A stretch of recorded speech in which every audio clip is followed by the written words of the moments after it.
question is, with the new glitch, he's gonna get the first 1-7. Oh, he went the wrong way. That's fine then. Did he?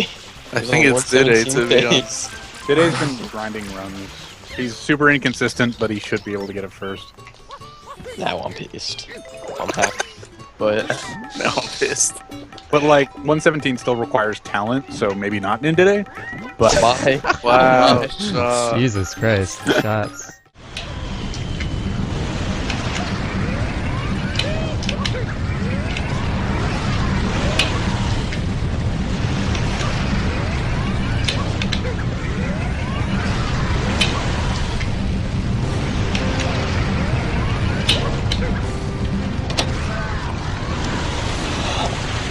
Oh my god, dude!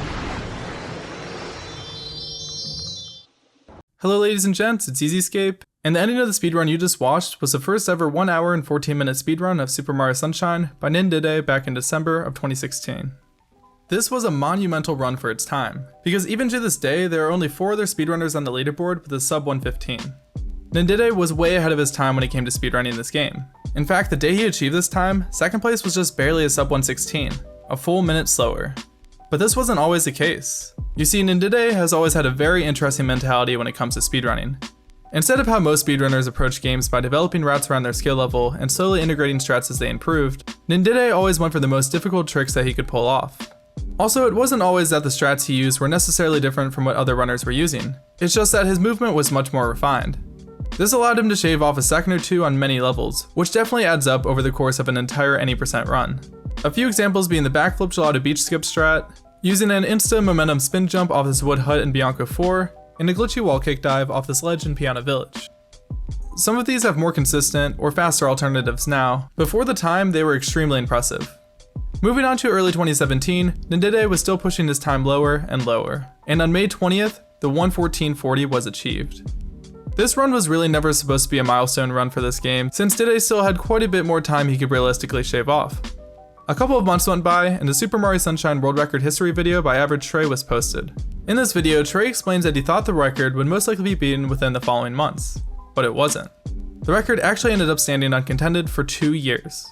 Yes, 2 years with dozens of active high-level runners, and still, Diddy could not be overtaken. But how is this possible? Even if the competition had yet to catch up to him, why couldn't even he beat his own record? He still had quite a bit of time to save, especially since his run contained a death in Bianco 6. Sometime in the summer of 2017, Diddy began dealing with several health issues, which include seizures, and he couldn't continue speedrunning. Very recently, Diddy has actually come out and expanded on his health issues, and it turns out his house contained toxic mold on top of a dozen other health issues laid out in his GoFundMe page. The GoFundMe page is meant to help Diddy and his mother make a down payment and afford rent on a new apartment. He has a single mother who isn't able to work because she has to take care of him, and they have to get rid of most of their material possessions to not bring the mold into their new apartment. So if you want to help Diddy and his mother get back on their feet, improve his health, and hopefully make a return to content creation, every little bit will help, and the link will be in the description.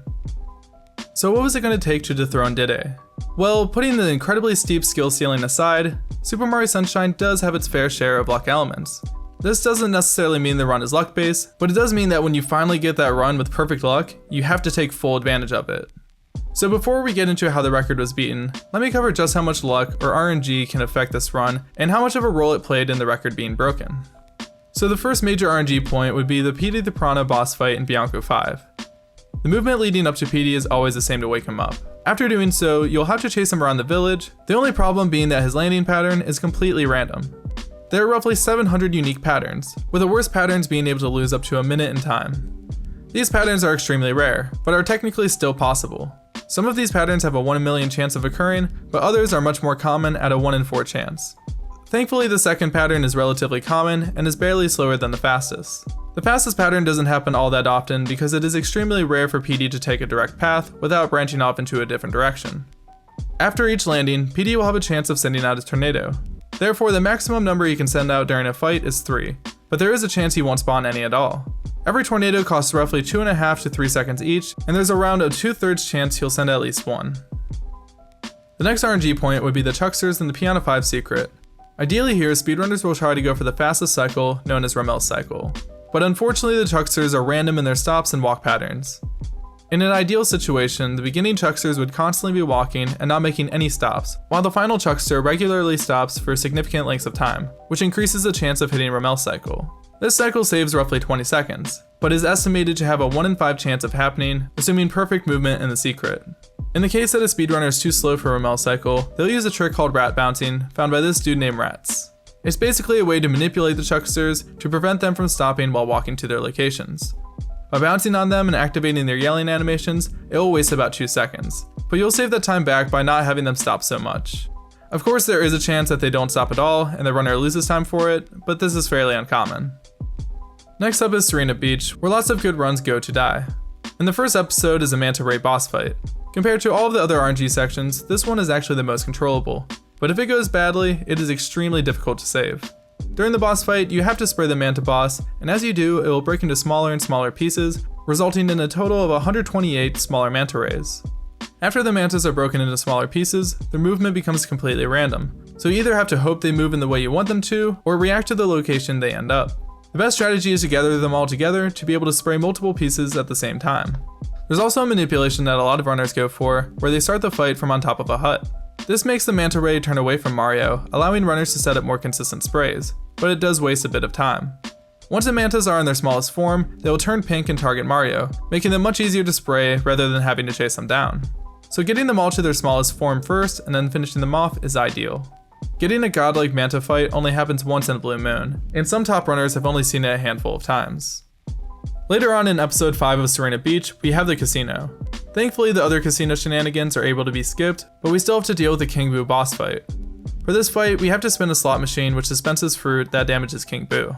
Ideally, you'd want to get a fruit right away, but the following cycle cannot be fruit and the boss will spawn enemies. The enemies can be cancelled as soon as they are spawned by running underneath King Boo, and then you can try again for fruit. All subsequent cycles after the first can be cancelled right away. After the enemy cycle, you'd want fruit to appear, and if it's not fruit, you can cancel it immediately, but it does cost about 7 seconds each time. Therefore, the best King Boo pattern that you can get would be fruit, enemy, and fruit. On average, you'll get 1 to 2 extra phases each run, but the possibility of 5 or more extra cycles is always there. In the couple of years following Diday's hiatus, the rest of the community spent time catching up, but who would finally be the person to take the highly sought record and dethrone Diday?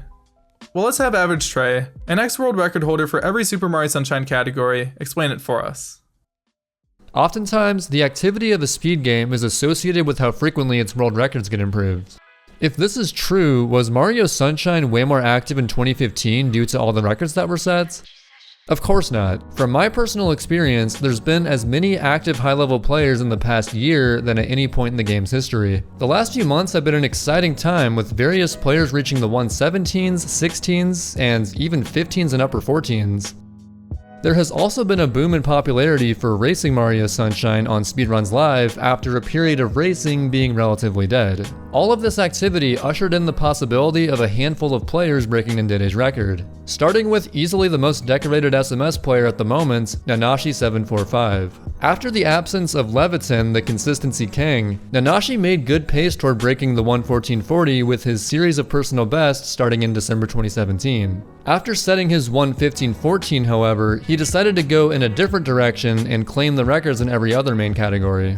With his 120 Shines record set in January 2019, he had actually managed to break every main category record except for 2. Hoverless any percent, which he actually managed to get the record in recently, and of course, any percent. During the same month, some other insane records were set by JJSRL and Ouija, who both managed to claim their first 114s. This instantly proved their world record potential and made them the 3rd and 4th people to ever get a 114. Let that sink in for a minute. At this point, 4 people had ever gotten to 114, and the first one by Nindidit was set back in 2016. Ouija is known for his absurd technical skill. He's arguably the only player with movement on par with Nindidit's, but unfortunately this comes with the price of sacrificing consistency. Ouija doesn't tend to get as many runs going as some other players, but when he does, it's truly a spectacle. JJ on the other hand has a radically different playstyle, opting for consistency over riskiness. This makes him arguably the best racer of SMS, with many 115s to his name even after large mistakes in a run. That being said, he does include some lesser done tricks that give him a bit of an edge, most notably the 1 stew setup for early Yoshi go round. As 2019 went on, even more top-level players were on the come-up. The old-school Sunshine legend, Samurai Man, was finally seeing some results after months of grinding out some more difficult strats. He got a 1:15:20 without early cycle and was motivated to push onward to breaking Nindidi's record. Furthermore, 2 more incredible 80% times were set in recent months by both Yuto and Shadow Mario 27, making the world record competition even fiercer. All of the aforementioned players could break the record with any given run, but in order of likelihood, the top 3 players are Nanashi, Ouija, and JJ. Nanashi was seeing crazy results in his most recent return to 80%, improving his personal best down to a 1:14:58 in less than a month. He would stream attempts on Nico Video almost every day, getting many runs that were on world record pace to mid and even late game. However, his next PB he set on May 27th would best be described as bittersweet, if bittersweet was spelled like this.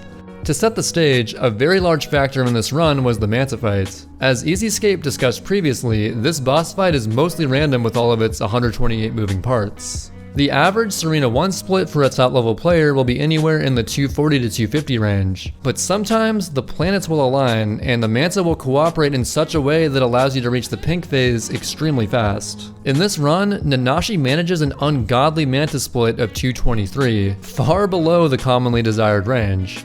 He maintained amazing pace going into Corona and even the Bowser fight. This run was looking to be a 1:14:20x, but you know what they say, everybody's gangsta until the ground pound misses.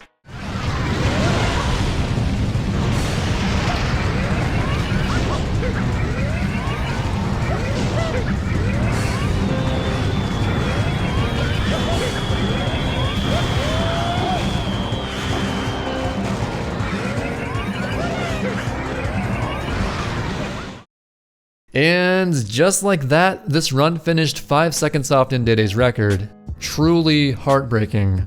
Nanashi was clearly favored to take the record any day at this point, but Ouija was putting in serious work of his own.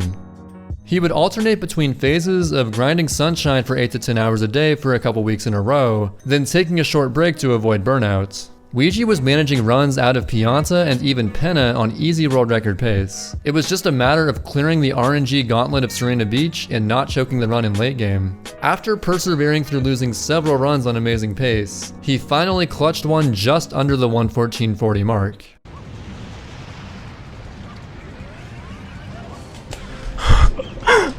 Oh my god! Oh my god! Oh my god! Oh my god! Oh my god! Oh my fucking god! Oh my fucking god! Oh my fucking god! Oh. At long last, history had been made. The longest standing record in modern day SMS speedrunning was no more. All it took was the skills of a runner with movement nearly on the level of Dide's, Ramel cycle, and 0 deaths. Ouija knew he could definitely improve this record further with some more grinding, but he opted to take a break and focus on some other games. Many people expected Ouija's record to happen, given the dedication of his grind and his sheer technical ability to run the game. However, world records can also happen at the least expected times. Going back to JJSRL, he never gave up on pushing toward improvement and further building his consistency. His passion for Mario Sunshine never faltered over the numerous 80% sessions he's put in during 2019. September 14th. JJ gets home from having oral surgery for a couple of teeth that were coming in crooked. After taking several medications that helped him fall asleep, he would awake the next morning with terrible mouth pain. The whole day, he was to lay in bed and take relaxation pills that would numb the pain and cause drowsiness. Consequently, he used the opportunity to stream attempts of SMS 80% all day. He didn't use a mic on stream as to relax his mouth. He noticed that he was playing considerably well, but then the mouth pain started returning, resulting in taking more meds. After passing out for 3 hours, he was up and ready to take on more attempts. 12 total hours of streaming later, with many promising runs coming and going, JJ was once again on incredible pace after cooperative RNG from Petey and the Chuckster secret. The combination of the meds and being in a Discord call with a few other Sunshine runners completely calmed his nerves, and he continued playing solidly in conjunction with a Manta split in the 230 range and a King Boo with 0 extra cycles. The Discord call remains calm as to not incite any nerves as JJ tackled Corona Mountain, opting to play it safe as he recognized that he should be in the clear.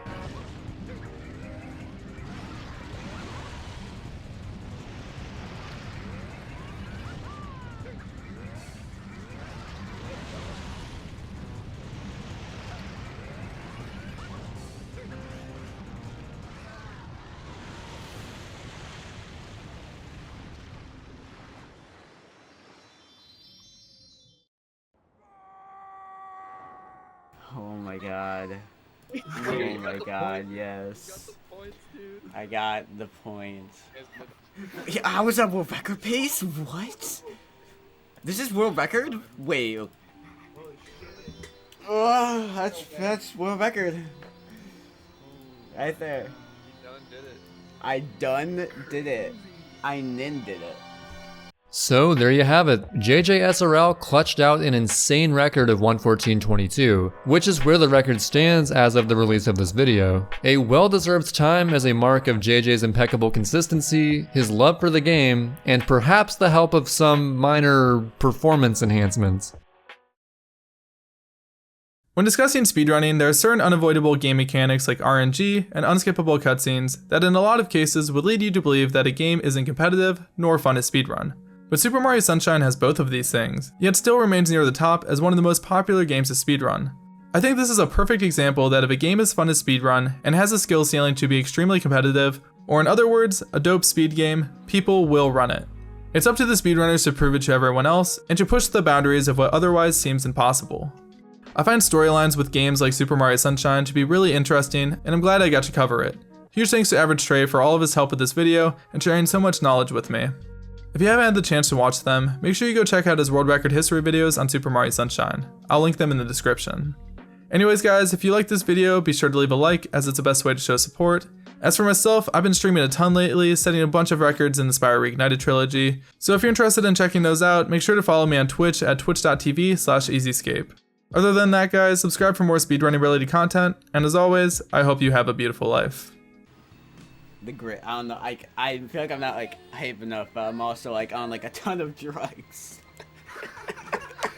This is what I said earlier.